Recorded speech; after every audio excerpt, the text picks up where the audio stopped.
KHAIRUL ANAM. Published author of 3 books, fiction, satire, essays. Writes in literary magazines and literary section of newspapers, English and Bengali, home and abroad. Works at engineering consultant. Studied project management at Villanova University, Pennsylvania. Studied energy management at University of Wisconsin-Madison. Studied international writing program at University of Iowa. Lives in Chicago, Illinois, USA. Reminiscence of a big story. There was an average-looking student in our med school who used to bug me left and right. But I never cared for him, didn't even let him come close. You know, he was quite tireless in his efforts, used to stick to me somewhat like glue. When I came back from New York empty-handed, from my futile trip to find my lover, who never knew that I had a crush on him, this boy gained little more courage, I should say, became desperate. One day in the cafeteria while I was having my lunch, he sat by me and said, "What is the point of betting your life for someone who has vanished, has no chance to come back? Rather, hold the hand of the nearest man whom you can touch. Trust me, you won't be disappointed." Even though I didn't care about him or his words, he was not just an ordinary Tom, Dick, or Harry. Umrinal was 2 years senior to me. He was the second boy in his class. There was only one dark spot on him. You have seen the temper of my daughter Tibli, right? That acute mood swing temper she inherited from her father. Getting suddenly angry, then realizing it and coming back to you seeking forgiveness was routine for him. But before getting entangled with him, when he tried to make me convinced that I lost my beloved forever, my entire world filled with emptiness. Thus, with utmost unwillingness, I finally did hold his hand, like a drowning person in the sea, who holds a floating straw. After graduation and working at Kolkata Nilratan Medical College and hospitals for 5 years, we went to London and completed our higher studies, Umrinal in FRCS and me in MRCOG. The whole idea was to get the foreign degree and work there for 2 years or so, to become familiar with how their system works. Thereafter, go back to our country and utilize that experience gained. But that 2 years turned into more than 20 years in England. However, we finally went back to India, and opened a clinic for private practice. It still exists as we speak. And even though we are not there anymore, our juniors are running it more or less efficiently. You know, with the advent of modern technology, it is not that hard to run a business as an absentee owner. Did Tibli also accompany you to India? No, she decided not go with us. Actually, she went to London School of Economics, and later moved to United States to attend Harvard. Now she works as an executive in a Wall Street firm and lives in Manhattan. Her husband is the marketing director of a large multinational company, and so he has to travel extensively all over the world. Currently, he is in Dubai, throwing a Christmas party for his clients. I see. So what happened to Mr. Majnu, the moody lover who used to stick to you like a glue? Actually, he is now in the upper atmosphere. He gave up after fighting tug-of-war with cancer for 3 years. That happened about 7 to 8 years ago. No, it's okay, no sympathy, please. I know, you want to know about my parents, especially my mom, who used to go by Didi to all of you. Yes, they also are sending their blessings to us from the sky. And about Janaki, my elder sister? While studying at St. Paul's College, she met a Christian boy. All you guys only kept on flirting with her, but none of you ever became serious. So, she opted for Philip. They have a very happy life now with 2 sons and a daughter. Financially also, they are doing well as owners for 4 decent-sized hotels in Goa. That's all for now.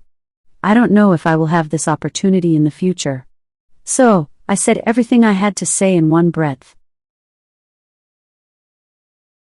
So far, Amit had been listening to every word of her fascinating story, staring at her without a blink. He felt as if it is the story of a century. He could not imagine that a short, thin, low-voiced, quiet girl of Sealdah area of Kolkata, almost like a sick chicken, has now changed to a smart, modern, fast-talking, impressive-looking Dr. Monali Sengupta. Amit was silently trying to put these things together side by side, to figure out this apparently impossible change. Suddenly he felt shaken when Monali abruptly stopped talking. Their dinner was over, including the dessert. After few sips of coffee and after moving and shaking on his chair, Amit said, Then what? What do you mean by then what? Are you crazy? I have told stories as long as the Mahabharata and you are asking me, then what? It is now your turn, mister. You start telling your side of the story. I saw your daughter, her husband and your grandchildren. Where is she? I mean your wife? As you said about you parents and your husband, she is like them, also in heaven. That also happened quite a few years ago. Of course, that did not happen due to any disease or a road accident. That was something water-related. Who knows, maybe by now, she became acquainted with your parents. Maybe they go on morning walk together every day. Or maybe right at this moment like us, she is gossiping with your husband in a coffee shop with her favorite latte in hand. Whatever you say, the timing of their departure from both of our sides is phenomenal. Don't you think so? Where were these brilliant humors hiding then, may I know? Such a beautiful, killing smile, yet you used to maintain such a sour face that nobody could even dare to speak to you. If I could see even a trace of this smile, I would have jumped all over. Never mind. Anyway, come on now, start unloading your side of the story.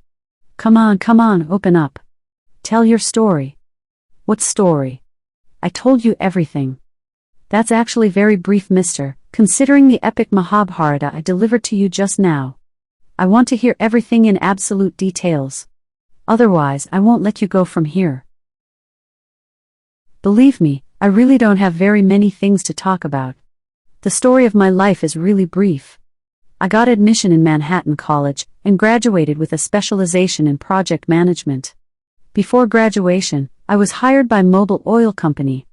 They sponsored me and arranged for my immigration. After 3 years of work at their refinery, they sent me to work in their Middle East operations.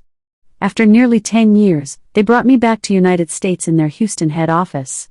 I am settled there now and call myself a Houstonian.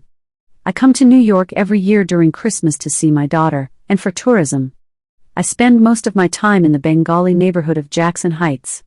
I relish the Bengali breakfast with luchi, vegetarian curry and jaleba. I drink tea with samocha and desi saltine crackers, called nimki. At lunch and dinner, I normally eat hilsa pulao or chicken biryani, kebabs and giant-sized prawns, or slices of big Bangladeshi fish. Since my daughter does not accompany me, I venture to eat all kinds of mind-blowing sweets. Then I usually go to Bengali bookstores, buy books, magazines, CDs, DVDs. Thus, this serves two purposes. On one side, I can see and spend time with my daughter's family, play with my grandchildren. On the other side, I roam around the Bengali community and update myself with the growing Bengali culture abroad. It is killing two birds with one stone. No wonder why my New York trip became a complete fiasco. While I was hunting for my lovebird, he was flying in the middle with his wings open. The fact is, my timing was off. But see how everything is happening now so nicely in unison? I mean, I am also here in New York at the same time to celebrate Christmas and see my daughter and her family. I am also here to move around and dine around with them at various places. Like me, my daughter also is fond of the Broadway theater here. So, whenever I come to New York, we end up going to at least one of the Broadway shows. A knack in theater? I, as well as my daughter, have the same interest. Wow, what a similarity. Suddenly there was a moment of silence. Both of them felt loss of words. After a while, Monali was able to break the silence. May I make a simple request? I will really be happy if my requests are kept. Absolutely. Why not? Aren't you my student? Better yet, aren't you my good favorite student? So, ask anything without any hesitations whatsoever. If you keep on calling me a student, I will start asking about biology again. If you cannot answer, I will pile up conditions to the sky, and you have to fulfill all of them. Oh my God. I dread biology. You used to put me in embarrassing situations during biology lessons. And now you became a medical doctor. So besides biology, you can ask any type of questions with any conditions. I will try to fulfill those. Okay, so let me start one by one. During our conversation at one point, I inadvertently called you, to me instead of my usual address as Opni. Did you get upset? Am I crazy? A river flows in its own way. Who am I to change its direction?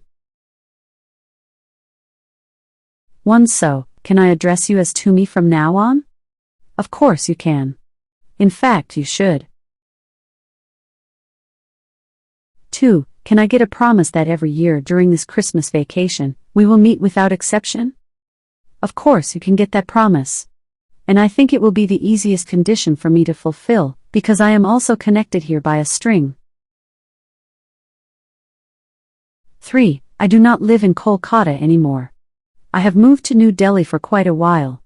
Can I invite you to pay me a visit to New Delhi? Certainly. I will try my level best. I have an intense desire to visit New Delhi at least once. Now you just doubled my desire. 4. And now, this is my ultimate request. It may seem quite surprising. Still, can I make it? Of course you can. Why don't you try it? 5. For once, can I put my face on your chest just for a little bit?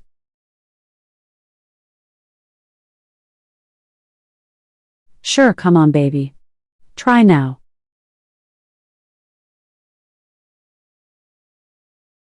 Amit spreads his arms. With eyes closed, he waits for an intimate embrace from his one-time student. But why it is taking this long? A little while later, instead of the embrace, he heard this voice. Oh my God. It is not in my luck. Bloody, my timing is always off. The waiter is bringing Paula, my daughter's close friend, and her boyfriend towards the empty table next to ours.